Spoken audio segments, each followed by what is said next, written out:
Bienvenidos a la Confesión Gobierno Eclesiástico Apostólico y Profético Universal y a su institución de educación superior confesional, Universidad Unidad Internacional.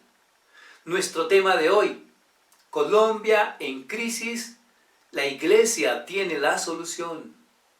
2 puntos a tratar: la izquierda en el poder y el pacto de educación global propuesto por el Papa Francisco. El segundo cargo público más importante de nuestra nación ha sido tomado por la izquierda y el partido político que le avala pertenece al Foro de Sao Paulo, institución que ha querido desestabilizar nuestra región, traer anarquía y ruina, la cual reprendemos y rechazamos en el nombre de Jesús de Nazaret, Yahshua HaMashiach.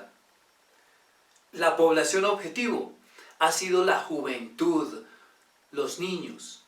Esta juventud, millennials, cansados ya del discurso tradicional político, han querido escuchar nuevas ideas, nuevas propuestas, las del populismo o progresismo o socialismo del siglo XXI, que donde quiera que ha ido y se ha tratado de imponer, ha sido sola ruina.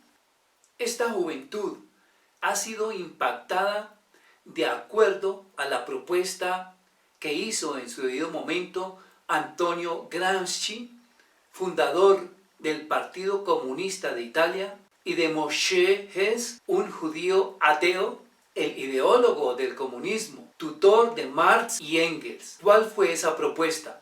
Tomar la educación, tomar la juventud, proclamar sobre ellos nuevas ideas, un cambio en la política, en el arte, en las comunicaciones, en la economía, y de esa manera tomarse el poder. Todo esto aparentemente es bueno para una nación, pero bien se ha visto el resultado. Engaño en donde unos pocos, tipo anticristo, desean controlar no solamente el ejecutivo, sino manejar a su antojo el legislativo y el judicial, tal como hará el anticristo en su debido momento que él esté reinando, tema que trataré más adelante. El Papa Francisco ha propuesto un pacto de educación global, y esta educación toca temas relevantes para los niños y la juventud, como por ejemplo el cuidado del medio ambiente. Y es que es importante cuidar el medio ambiente, enseñarle a la juventud, a los niños, que debemos cuidar la naturaleza. Pero ¿bajo qué motivación, sobre qué perspectiva se va a hacer? Veamos lo que está proponiendo el Papa Francisco. En 2015, él redactó una encíclica, Laudato Si, alabado sea el Señor, que también suena muy bien, pero no le está dando la gloria a Dios como debe ser. Este Laudato Si fue tomado de un poema escrito por Francisco de Asís. Habla acerca de la creación, habla por ejemplo del sol como hermano, y también en una de sus estrofas hace alusión a la madre tierra. Y esa es la motivación del Papa Francisco, para motivar a la juventud y a la niñez a que hay que tener cuidado del medio ambiente, porque es la madre tierra o la Pachamama. De ahí que él celebró un sínodo, ahora en 2019. ¿Con quién? Con indígenas del Amazonas. ¿Qué se destacó? La madre tierra, la Pachamama. Y a ella le rindieron adoración, reverencia, y aún hasta la pasearon en la Basílica de San Pedro, como lo vamos a ver en este video que a continuación transmitimos.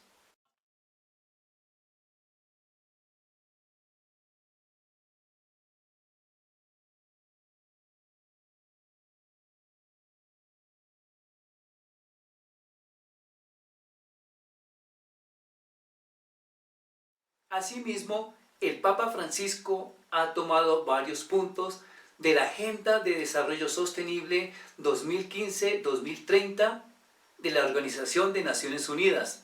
Veamos por ejemplo ese cuarto objetivo: garantizar una educación inclusiva, equitativa y de calidad, y promover las oportunidades de aprendizaje durante toda la vida. Cuando habla aquí de educación inclusiva, va a estar la familia también. El concepto de familia para el Papa Francisco, que quiere implementar y proponer en el Pacto Global de Educación, es diverso, es inclusivo, tal como se expresa aquí en este cuarto objetivo. Y hay un quinto: igualdad de géneros. Para el Papa Francisco, que hace esta propuesta de educación global, la familia, según él, puede también estar constituida por 2 hombres o 2 mujeres en cuanto a matrimonio, como pareja. Él avala la homosexualidad, avala este tipo de matrimonios también. Veamos cuál es su concepto acerca de la homosexualidad, de los gays. Y voy a leer del Tratado de Teología Apostólica y Profética de la carrera de Teología de la Universidad Unidad, una parte que habla acerca del pensamiento del Papa Francisco. El problema no es esta tendencia.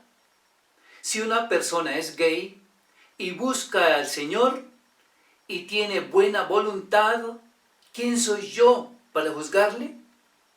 No hay que discriminar a estas personas, hay que integrarlas a la sociedad. ¿Qué dice la palabra de Dios? ¿Qué dice Dios al respecto? Que ellos deben ir al arrepentimiento de pecados, buscar ser regenerados. No es lo que está afirmando el Papa Francisco en cuanto a su familia inclusiva, concepto que se le quiere enseñar a los niños. ¡Qué peligro! Otra frase de él y un lema del Vaticano es el siguiente: Cristo amó y murió por cada persona sin excepciones, por supuesto. Esa es una posición doctrinal. ¿Cuál es la condición? El arrepentimiento de pecados. Sin embargo, aquí el concepto está dado respecto a lo que es aquella doctrina que se llama universalismo, que dice que no existe el infierno, que es un mito, que Dios es tan bueno que Él no pudo crear infierno, y que Cristo murió por toda la humanidad para que toda la humanidad se salve. Eso se llama universalismo, pero no hay tal. La palabra de Dios, Él mismo establece que habrá un juicio para cada uno, y para su iglesia amada dice que estará el tribunal de Cristo para galardones. Así que anímate a ser parte de la iglesia. Para este momento se está presentando un cisma en la iglesia católica y era de esperarse. Aun cuando al Papa Francisco le han dicho que eso va a suceder, él dice que no le interesa. Y es que, ¿qué se puede esperar? Veamos, por ejemplo, otras frases dichas por él. Una que más me ha impactado, y por supuesto, impacta a todos aquellos que creen a la palabra de Dios. Veamos lo que dice. La vida de Cristo acabó en un fracaso, el fracaso de la cruz. Otra frase. La pasión de Jesús o el Vía Crucis es la historia del fracaso de Dios. Así que para estos momentos hay un cisma profetizado a finales del siglo XVIII por una religiosa, Catalina Emmerich. Dijo en esa época, por revelación divina, que para estos últimos tiempos habría una división en la iglesia tal que iba a darse un cisma por causa de la doctrina apóstata y blasfema de estos últimos tiempos, y es lo que estamos viendo. No es raro que también se presente ese cisma en la iglesia cristiana llamada evangélica o protestante. ¿Esto por qué? Ahora sí, hablemos de ecumenismo. Ecumenismo, que significa tierra plena, tierra habitada, o lo que está diciendo el Papa en este tiempo, la casa común, plena, habitada, de una paz mundial, de un sistema de gobierno, tal como él lo ha dicho. Y vuelvo al Tratado de Teología Apostólica y Profética, porque también el Papa ha propuesto lo siguiente: por una reforma del sistema financiero y monetario internacional en la perspectiva de una autoridad pública con competencia universal, Como quien dice, se necesita al anticristo para este sistema, para esta tierra habitada, en donde, según ellos, va a haber paz. Pero encontramos por las Escrituras, encontramos en primera a los Tesalonicenses 5:3, que cuando estén diciendo paz y seguridad, vendrá destrucción repentina. El ecumenismo no es actual, no. Aún desde Juan 23, él empezó a hablar, a tomarlo, a direccionarlo, porque antes estaba hablando de él. Pero Juan 23, posteriormente Pablo VI, Juan Pablo I, Juan Pablo II, Benedicto XVI, y ahora en la recta final, el Papa Francisco. El propósito, unificar el cristianismo con el catolicismo, buscando siempre doctrinas en común. Cada nación ha estado dando su cuota para esta iglesia ecuménica. Aquí en Colombia, la iglesia tradicional ya ha sido representada en el Vaticano para buscar, como ellos mismos han dicho, la casa común, el cuidado del medio ambiente, la familia, y sin embargo ya hemos visto cuál es el concepto del Vaticano y de la iglesia ecuménica. No es raro ya para este tiempo ver iglesias donde los pastores son 2 hombres o 2 mujeres, gays, homosexuales. Aquí en Colombia ya existen. ¿Esa es la iglesia que Cristo quiere? ¿Él viene por una iglesia ecuménica? Dice la Escritura que su esposa, su amada, se viste de lino fino, es decir, de obras justas, de los santos, preparadas por Dios de antemano para que su iglesia y su amada permanezca en ellas y las desarrolle.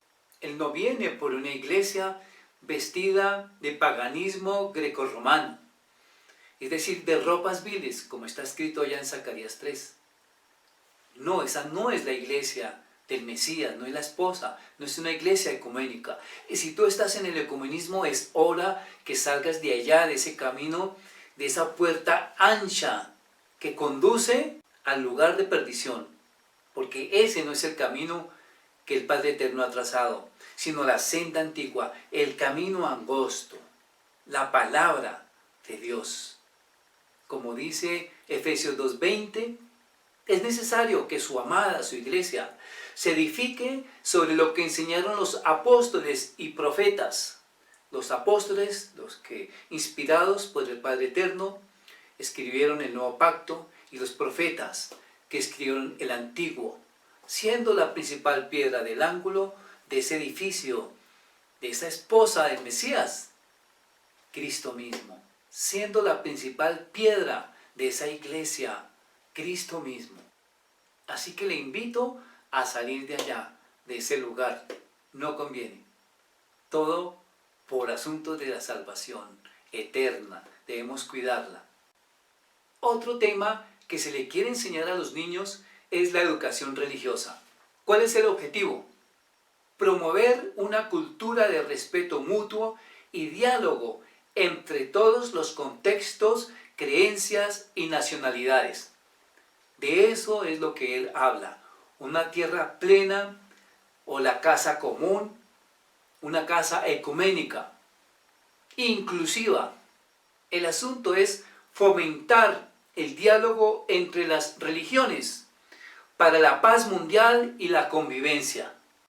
Hans King, teólogo liberal, dijo: si hay paz entre las religiones, hay paz entre las naciones. Es un lema que no funciona para Dios, no hay tal, solamente funciona para el nuevo orden mundial, anticristiano y antijudío, cuyo gobernante será el anticristo.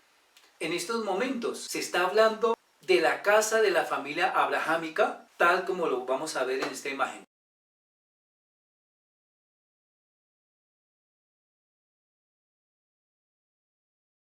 Se está construyendo en Abu Dhabi, Emiratos Árabes, 3 edificaciones: una sinagoga, un templo cristiano y una mezquita.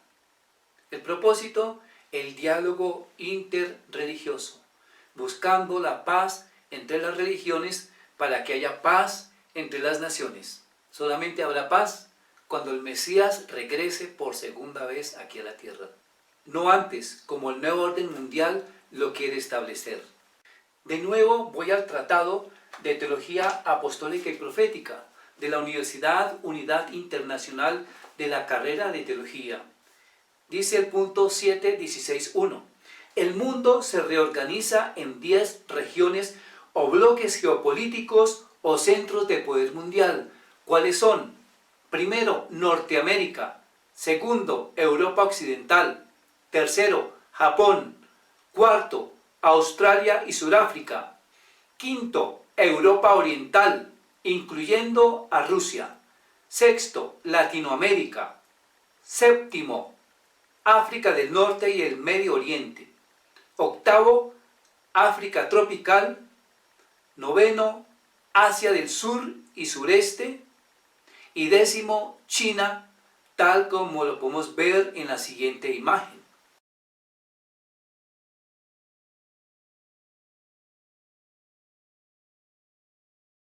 ¿Quién ha reestablecido este nuevo orden?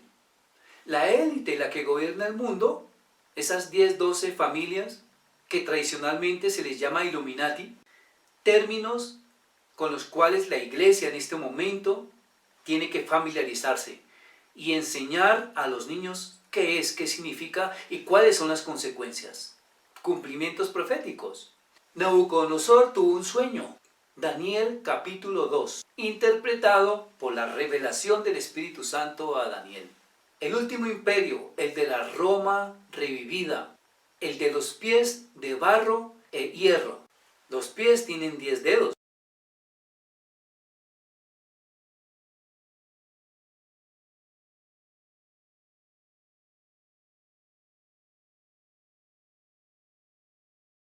En Daniel 2, Daniel capítulo 7 y Apocalipsis 13 habla de 10 cuernos, simbolizan 10 cuernos, 10 regiones, 10 reyes, que en última instancia darán todo su gobierno al dictador número 1 mundial, anticristiano, antijudío, anarquista, de izquierda, progresista, llamado el anticristo, el más grande comunista de la historia.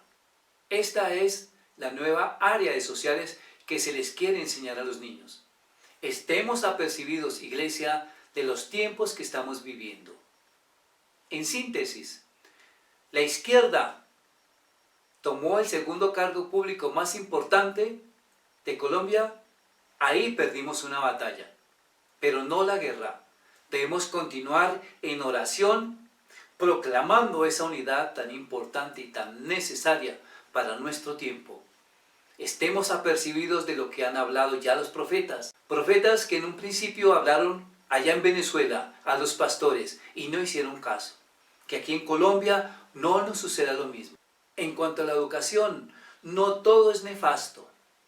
En estos momentos existe para Colombia una educación integral, 100% bibliológica y cristocéntrica para los niños, blindada bajo la Constitución Política de Colombia y todas sus leyes de libertad religiosa de acuerdo al Plan Integral de Política Pública de Libertad de Culto. Estoy hablando de la Confesión Gobierno Eclesiástico, Apostólico y Profético Universal y su Ministerio Apostólico de Educación y Cultura, que ejerce inspección y vigilancia y da fomento a instituciones que se crean y a instituciones que se afilian. Todo esto, como dije, bajo la Constitución, bajo la normatividad jurídica de Colombia confesional. Hablábamos de la familia. También está el Ministerio Apostólico de la Familia, ministerio blindado donde se establece el orden de Dios. Papá, mamá, hombre, mujer y sus hijitos. Te invito a que conozcas más acerca de esta institución para estos tiempos, una réplica que debe hacerse en cada uno de los países de nuestro hemisferio, en tanto esas constituciones hablen de libertad religiosa. Allí donde hay un artículo de libertad religiosa, ahí es donde se puede desarrollar por la Constitución un gobierno eclesiástico debidamente reglamentado con su personería jurídica. Les invito a que tomen este modelo. Aquí les dejo la página web del gobierno eclesiástico. Asimismo, de la Universidad Unidad Internacional. Hemos diseñado programas con enfoque de reino para los niños desde preescolar, básica y media, en donde el humanismo solamente se analiza desde la perspectiva bíblica.